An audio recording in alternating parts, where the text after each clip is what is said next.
Dumalo sa pagdinig ng Independent Commission for Infrastructure si Aga-Aga Party List Representative Nicanor Briones. Ang kabuuang detalye ng balitang yan ihatid sa atin ni Gazi Sari.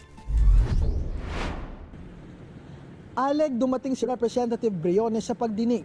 Pero sa halip na i-livestream ang kanyang testimonya, humiling ito ng isang executive session. Kabilang si Briones sa mga idinawit ng mag-asawang Curly at Sara Diskaya sa mga maanumalyang flood control projects. Pero ayon sa legal counsel ni Briones, si Attorney Winston Guines, voluntaryong humarap sa panelang kongresista para linisin ang kanyang pangalan. Dagdag pa ni Guines, tinawag niyang unfair ang mga akusasyon laban sa kanyang kliyente.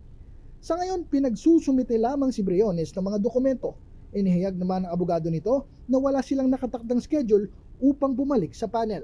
Samantala, kabilang sa inasahang dumating sa ICI ngayong araw ay si Public Works Undersecretary Catalina Cabral, pero hindi ito sumipot.